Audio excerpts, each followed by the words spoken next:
जाओ तो ये एक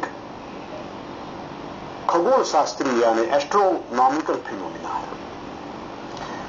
ये ऐसा नहीं है कि हम लोगों ने अब से अभी से जाना है, लेकिन पुराने वैदिक काल में जाएंगे वहां से है।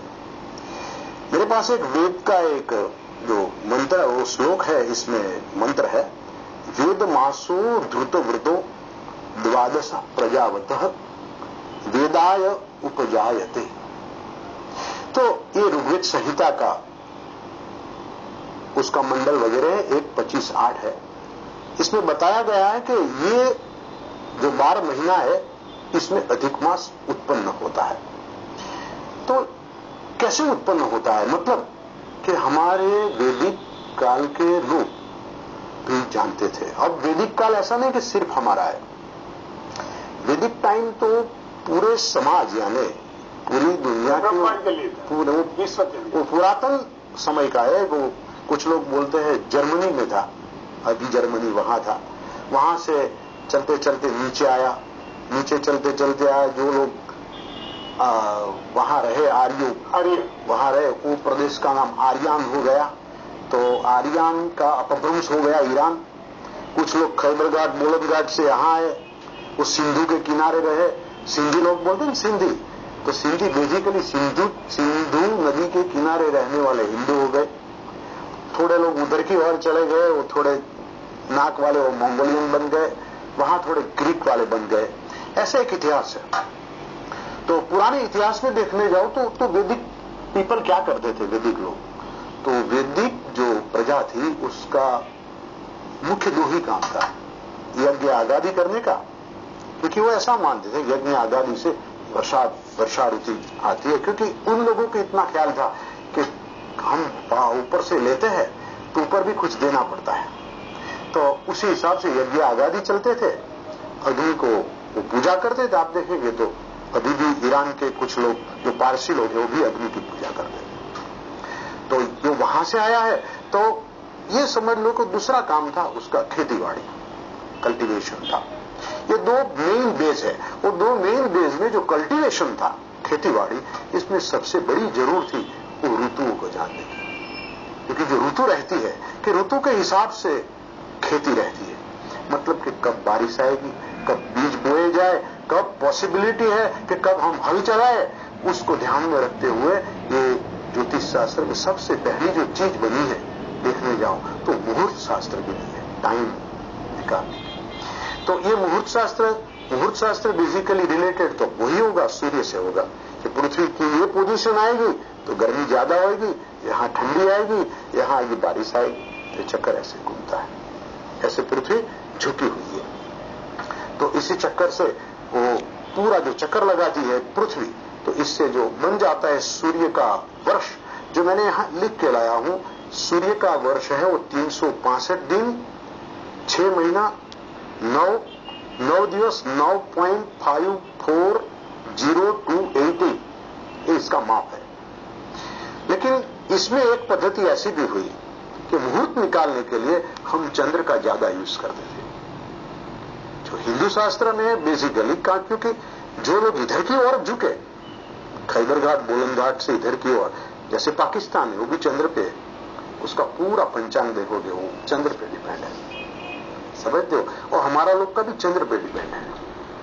वो चेटी चंद आता है, चेटी यानी चैत्र मास, तो ये जो चलता है वो चंद्र से है। लेकिन जो ऋतु की बात है, कल्टीवेशन की बात है, इसको संभालने के लिए चंद्र से जो महीना बनता है, क्योंकि चंद्र जो घूमेगा वो पृथ्वी की ओर भी घूमता है, पृथ्वी भी घूमती है। तो जो ये चक्कर चलेगा इसका, तो इसका तो नेचुरली कम होगा, क्योंकि चंद्र घूमेगा, थोड़े आगे जाएगी पृथ्वी उसी टाइम पे आगे जाती रहेगी। तो ये चक्कर में एक चक्कर ऐसा बन जाता है कि जो चंद्र का मास है, चंद्र का एक पूरा चक्रावासी जो महीना बनता है, वो महीना छोटा हो जाता है। वो छोटा होने के कारण इसके पूरे जो ईयर है वो बन जाता है चंद्र का वर्ष 354 डेज, 8 महीना, 48, फिर 34.379712, इतना माप आएगा। अब इसको उसमें से ओमिट कर देंगे तो 10 मास आएगा, 21 दिन आएगा, 20 और 35.160576 इतना तफावत आ जाएगा। तब ये जो डिफरेंस आ गया तो इसको एक शॉर्ट में ले ले तो 32.6 आता है, शॉर्ट में ले ले तो आप समझ लो कि 32.6 यानी 33 महीना गिन लो तो अप्रोक्सीमेटली इतना आएगा, समझते हो? तो ये चक्कर हमारा कम होता जाएगा। तो इसीलिए आज जो बीज बोना है वो दूसरी साल वो बीज बोने का जो मुहूर्त है वो गलत आएगा।